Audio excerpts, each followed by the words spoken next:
Bonjour à tous. Je reviens vers vous pour vous parler du cas des Girondins de Bordeaux. Avant toute chose, je vous invite à vous abonner à cette chaîne et actionner la cloche pour être notifié des prochaines vidéos si le contenu que je vous propose vous plaît. Il y a quelques jours, j'ai fait une vidéo pour vous expliquer que Gérard Lopez allait tuer les Girondins de Bordeaux. Et j'ai été ravi car je m'attendais à beaucoup de commentaires négatifs et vous avez pour la plupart approuvé ce que je vous disais et confirmé mon analyse, ce qui fait toujours plaisir, hein. C'est toujours mieux que de recevoir des messages où on t'insulte, car tu dis une chose que les supporters ne veulent pas entendre. Heureusement, les supporters avaient ouvert les yeux depuis longtemps, et donc je vous avais expliqué comment Gérard Lopez allait tuer votre club. Bon, ce matin, je lis les informations, et j'entends que Bordeaux est officiellement relégué en National 1, car Bordeaux a abandonné l'appel après que le Fenway Sports Group ait finalement renoncé à racheter les Girondins. Voilà, ça confirme en gros ce que je vous ai dit dans la précédente vidéo, que je vous invite à revoir, où je vous explique pourquoi et comment Gérard Lopez va tuer votre club.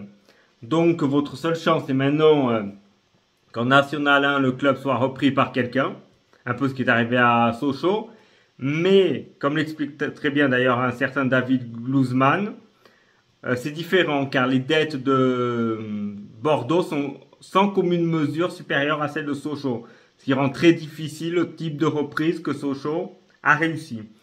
Donc cela va être difficile, ils vont essayer maintenant de présenter un budget pour la National 1 à la DNCG sous peine d'être relégué encore plus bas, ce qui à mon avis va peut-être probablement arriver. Maintenant, qu'est-ce qui serait plus salutaire pour les Girondins? Soit trouver quelqu'un qui reprenne le club, mais si déjà en Ligue 2, vous avez du mal à retrouver quelqu'un en national, ce sera difficile car les dettes se maintiennent. Car les dettes se maintiennent, il faut le dire. Et les salaires des joueurs ne sont pas obligés d'être baissés.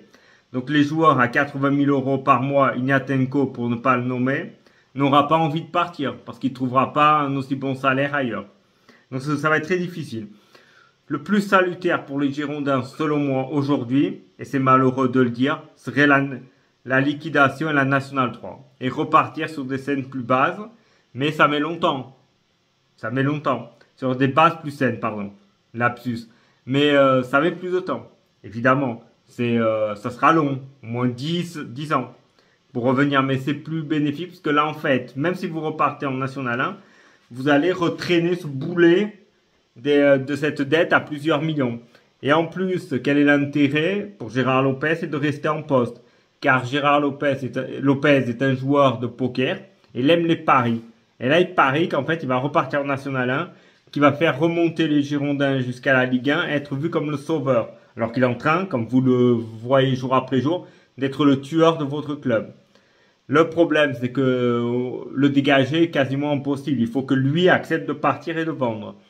D'ailleurs, on s'autorise à penser que si le FSG ont renoncé, c'est deux raisons selon moi.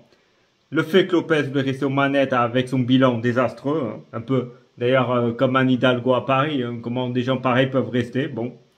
Et, évidemment, comment ça s'appelle je disais, voilà, soit parce que Gérard Lopez, il veut rester, parce qu'il se voit en fait comme le sauveur, voilà, il se voit comme celui qui va sauver le club, malgré donc, comme je disais, son bilan désastreux. Ou alors, c'est partir plus bas avec quelqu'un d'autre. Et à mon avis, c'est plus salutaire aujourd'hui de partir plus bas avec quelqu'un d'autre que reprendre avec quelqu'un comme Gérard Lopez. Voilà. Parce qu'en National 1, ça va vous enterrer, car sa gestion continuera à être calamiteuse. Et en fait, c'est une rétrogradation qui n'aura pas fin. Voilà. Et c'est malheureux. Donc, voilà. Merci en tout cas d'avoir assisté à cette vidéo. Je vous invite à la partager ainsi que celle que j'ai publiée il y a quelques temps. Je vous remercie de vos commentaires positifs. Je remercie de votre fidélité. Et je vous dis à une prochaine.